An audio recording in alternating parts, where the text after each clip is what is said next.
Welcome to the Bloomberg Daybreak Asia podcast. I'm Doug Krisner. We know that Chinese officials are moving to revitalize the domestic economy by focusing on domestic consumption. And in a moment, we'll take a look at the Chinese consumer as well as consumer behavior right across the Asia Pacific with David Mann.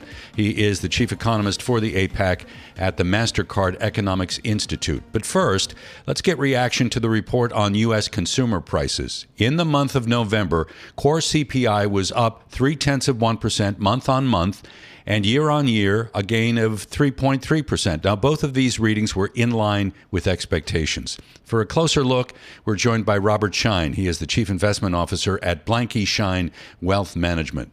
Robert, thank you so much for making time to chat with us. I think it's fair to say that the CPI print deepened the conviction that the Fed is going to cut interest rates next week by 25 basis points. But I'm wondering, when you look at the inflation story here in the U.S., whether or not you're seeing signs of concern beneath the hood. Are you? Well, the market actually cheered from this report, even though we saw it tick up a little bit. Obviously, we have PPI as well tomorrow. It's going to give us another sort of indication and read. But the CPI itself, the inflationary impulse underlying the economy is on a downward trajectory, which is welcome. That's what we need to see. That's what the Fed needs to see. Clearly, we had Fed funds futures point to a 90% cut for next week, so that'll solidify that. But I think the real concern, I think this is what you're asking, is in 2025. The concern is that inflation rears back, right? And so it's still stubborn, and we see an uptick in inflation, which could pull the rug out of under what we're seeing in terms of the rally. There's a lot of great setup as to why the market can continue to grind higher and higher highs in 2025. But the biggest problem, I think, for the markets and investors to consider is if inflation is still there, and it basically gives the pausing effect on the easing policy for the Federal Reserve. So I'm curious about what the house view at Blanke Schein is on the outlook for inflation next year. Well, I think you got to look at it from a bigger picture. Another reason why the market and the sentiment of the market is, the Santa Claus rally is continuing, the trend is your friend, is because of sort of what the new administration's policy by way of the Treasury Secretary, Scott Bassett, and Trump's appointee has basically laid the baseline. And he talked about three things that he's going to focus on, which I think from a policy standpoint are instrumental to combat inflation, but everything else. One is the debt and deficit. So one of the key policy items that was proposed is to get the budget deficit to 3%. It's currently at 7%. Number two, get the GDP growth from 2% currently to 3%. And number three, which is most important, that's the inflation that we're all worried about, which is increasing, drill baby drill. So increasing 3 million barrels a day of currently what U.S. is producing, and they're going to deregulate and they're going to increase production. So as well as I do, energy market is within everything, and I think that's the key. So if they could, day one policy, get that in Washington and get their agenda moving through, that could help subside some of the inflationary pressures. The government is such a powerful influence on the economy. When I'm listening to, I'm wondering whether it's possible to reduce fiscal spending by that amount and yet produce economic growth at a rate higher than what we are currently experiencing. Yeah, so if we look back in the last 24 months with all of the spending policies and bills that have been enacted, that has been inflationary. And quite frankly, a lot of that money, like let's look at the CHIPS Act. Last I checked this summer, it was a $54 billion passing of that act, and only $1 billion of the $54 billion has actually worked its way into the economy. That's a big problem because there's a lot of money that still has to be earmarked for the future, and that spending is inflationary. So it's not going to be an easy road ahead. And as you know, 87% of the time, inflation comes on two waves, but it takes some time. So we'll see how this plays out. But that would be the biggest concern in 2025. So I hear your painting of the landscape, so to speak, and I'm more curious about what it's leading you to do in terms of putting new capital to work in markets. Yeah, so I think 2025 is going to be policy anticipation. That's going to be the theme of the year moving in. And the reason why is one is going to be the Federal Reserve, right? The easing cycle, the front running of the Fed and trying to guess, how many more cuts are they going to give us, next year? And then all alongside of that, policy anticipation is going to be Washington, right? Tax reform, energy reform, even immigration. And some parts of that is inflationary, depending upon how it's going to be handled. So the theme is a lot of unknowns. You have to have sort of a defensive posture with some cash equivalent, not cash, because cash is not your friend as interest rates come down, but have some dry powder on the sidelines available to take advantage of some opportunities coming our way. I do see more volatility because of all the anticipation, meaning the markets are going to front run, some great news and headlines, and then reality might set in, right? Congress might not agree on everything. So we're going to have to wait and see how this plays. So dry powder to deploy when opportunities present themselves on the horizon. Is that a euphemism for a pullback that you're perhaps anticipating in the near term? Yeah, we're long overdue. I can see well into maybe the first quarter market continues, but any sort of geopolitical event or again disappointment from Washington on policy, or anything that shows that the Federal Reserve is going to have to take a pause, we're going to see a pullback. So where are you on markets offshore, particularly Asia? We know that China has been doing a lot to stimulate the demand side of the equation, not just supply, which is a little new, I think, for Xi Jinping. Is there anything interesting in your view in markets offshore, particularly Asia? Well, definitely given what we're seeing in the global markets, we're seeing markets cool off, if you will. And so over 30% of the global banks have cut right now, and 3 of the 5 countries have stimulated, most recently China with that big announcement. And that's, long overdue. They've had years of even dealing with that real estate crisis and unwinding that, and that takes time. So to get the consumer back in, the investor back in, I think those announcements that the government's willing to stimulate is going to be welcome. And it could make the Asian markets more interesting in the new year. We had a report earlier today being generated by CBS News saying that President-elect Trump has invited Chinese President Xi Jinping to Trump's inauguration. It seems like an olive branch, even though the new Trump administration is threatening tariffs. When you look at this relationship, U.S.-China, what does it lead you to conclude in terms of a new trade relationship? Is it going to become more adversarial, or will something new and favorable get worked out at the end? So I would encourage investors to watch actions, not headlines, right? There's a headline a day that spokes and stokes fear into what might happen, right? The anticipation effect of what might play into the tariff war, if you will. A lot of that's rhetoric. I think if you go back to the very first day of the Trump administration, he jumped on a plane and went over there. That was one of the biggest messages that even though adversarially the headlines and the media and the global communities want to make something of that, by Trump actually making an actionary point to go over there was a very big first step. And obviously he threw on $300 billion worth of tariffs, even though they shook hands and broke bread.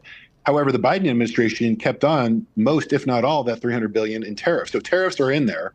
I don't see, if we look at Walmart today, I don't see a lot of the goods that come from China on our Walmart shelves in the United States. They haven't gone up exponentially relative to anything else. So they can work. They are a, sort of a tool to get somebody to the table to discuss what would be a fair, equitable outcome for all parties. So we're talking about tariffs as one part of the incoming administration's economic policy, but you kind of alluded to this earlier, which has to do with deregulation. So if we can accept that as an end game, is it necessarily the case that we're going to see a lot more in the way of merger and acquisition activity? You're exactly right. In fact, if you look at the U.S. markets in the last 24 months to even 36 months, we haven't seen IPOs, we haven't seen M&A. But if you start deregulating, think about it, right? Energy sector, healthcare sector, and a few others, even the financial sector, with the reserves put on banks, and that's why we saw the bank rally since election day here in the U.S. There's going to unleash some, animal spirits in the marketplace, and we could see a pickup in M&A and IPOs, and that's why we're confident of markets moving higher in the new year as well. Robert, we'll leave it there. Thank you so much for joining us. Robert Schein is the Chief Investment Officer at Blanke Schein Wealth Management, joining us today from here in New York City on the Daybreak Asia podcast.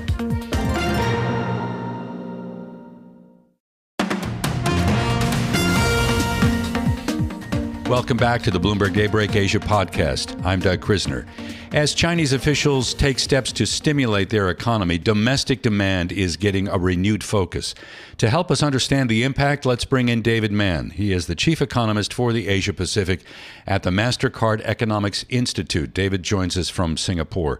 Thank you for being with us, David. And I'd like to begin by talking about China. We can get to the rest of the Asia Pacific in a moment. I'd like to get your take on the messaging that we are getting from the Politburo meeting and what that may mean for retail consumption in China.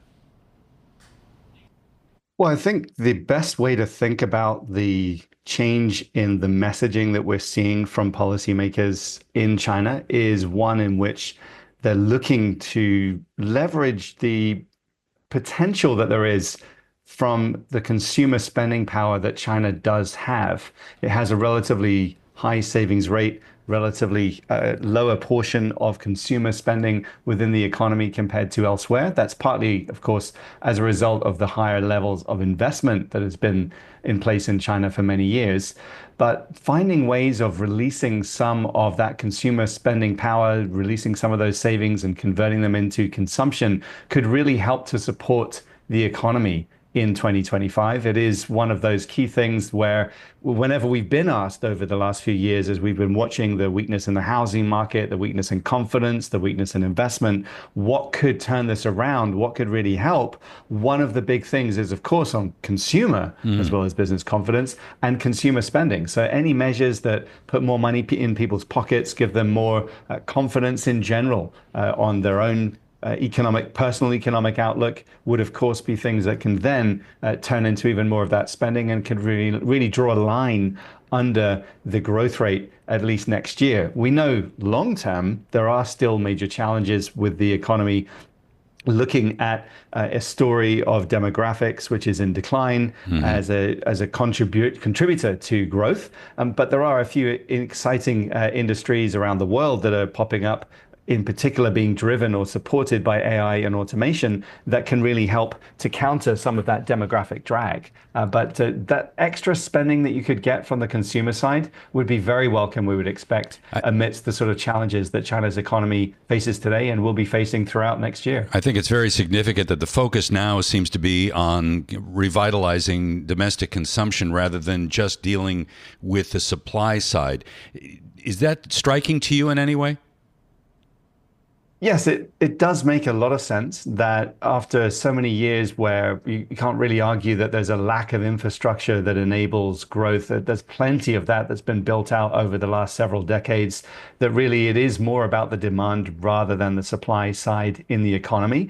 Of course, with investment also, we do note that because there has been that trend slowing in growth in China, companies even from China are looking to invest more outside of the country and going out to find more growth opportunities, whether it's all around the rest of the Asia Pacific region or even further afield. And so for the domestic economy, the investment side is already that much softer. And so there's even more of that shift in the direction of having the higher portion of consumer spending that you see in other major economies. We think that is the sort of trend that makes a lot of sense in the case of China, that we should go in that direction. Do you have a sense of the ripple effect and how this economic stimulus may kind of filter through markets across the Asia Pacific?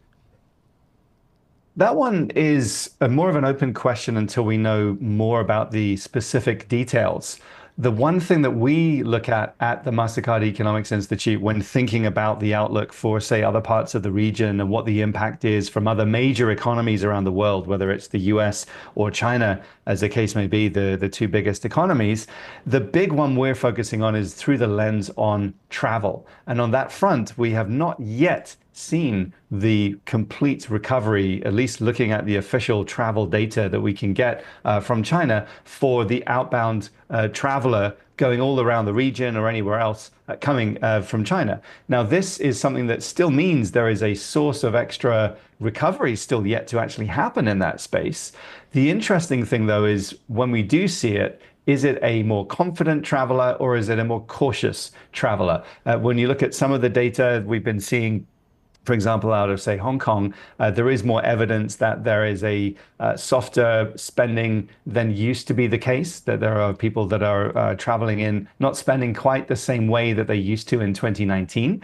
But at the same time, we're not fully back on the economy itself being in a stronger position. Neither are we fully back on the total volumes of people. So just the sheer volume story would be helpful. Another location where also this is a major focus is Thailand, for example, in the region, where China pre-pandemic was such an important source market for the tourism industry. And we think that will go back in that direction again. But in the meantime, while the China recovery has not been full, we have been seeing other markets, including further afield in Europe or the US, but particularly including India, starting to fill in some of those gaps all around the region, actually, including in Thailand. Vietnam, for example, we noted in our travel report earlier this year that it now sees 2.5 as many times travelers coming from India into Vietnam compared to where we were in 2019.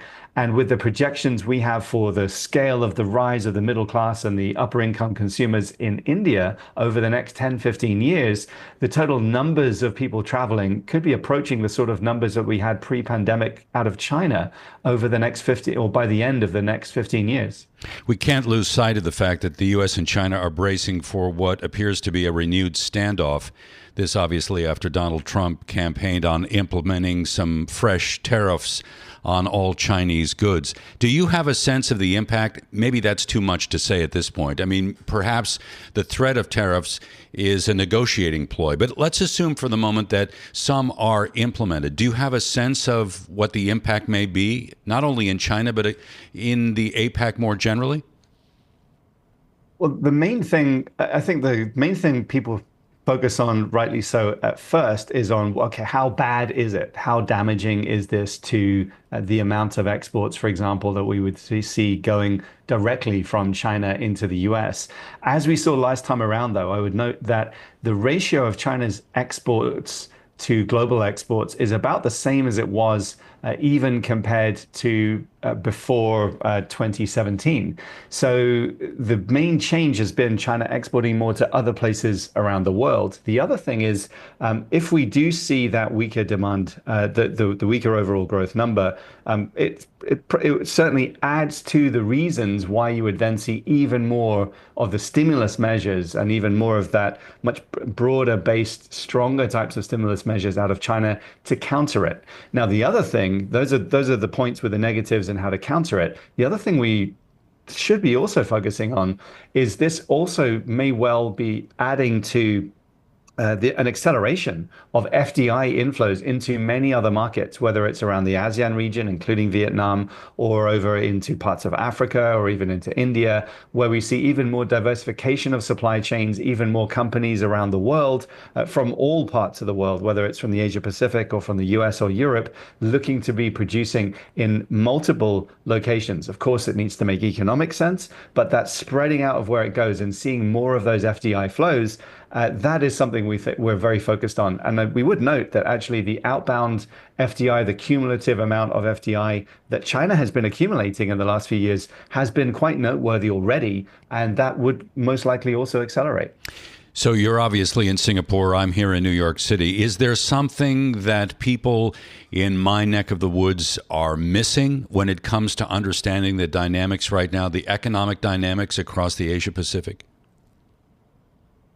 I think the main thing that I would stress is there's so many different stories to be told across the Asia Pacific region. So we can talk, of course, I mentioned China and India earlier, but even within, say, the ASEAN region, which is a collection of very divergent markets, all the way from Laos, Cambodia, through to Singapore, which is a high-income, advanced economy. That is, I think, the key thing to be watching for, that there's so many stories all the way through and everything in between. When we think of the biggest market in the ASEAN region in Southeast Asia being Indonesia.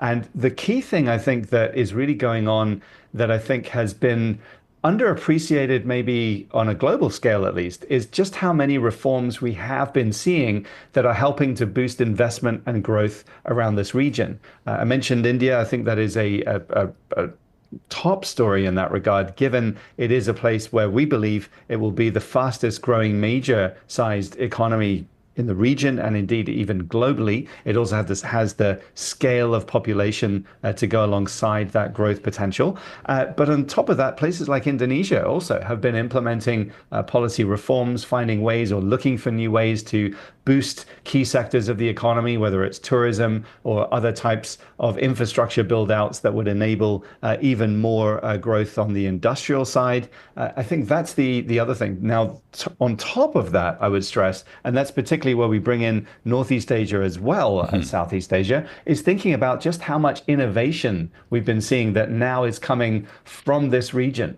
in terms of just how rapidly so much new technology was being developed, or new approaches were being developed and rolled out in Asia Pacific, and then being rolled out to the West. I think expecting it to be a source of innovation even more in the future is another thing that I think really folks should pay close attention to. And we will, I'm sure, in the year ahead. David, thank you so much for being with us. David Mann there, Chief Economist for the Asia Pacific for the Mastercard Economics Institute, joining us from Singapore here on the Daybreak Asia podcast. Thanks for listening to today's episode of the Bloomberg Daybreak Asia Edition podcast. Each weekday, we look at the stories shaping markets, finance, and geopolitics in the Asia Pacific. You can find us on Apple, Spotify, the Bloomberg Podcast YouTube channel, or anywhere else you listen. Join us again tomorrow for insight on the market moves from Hong Kong to Singapore and Australia. I'm Doug Krisner, and this is Bloomberg.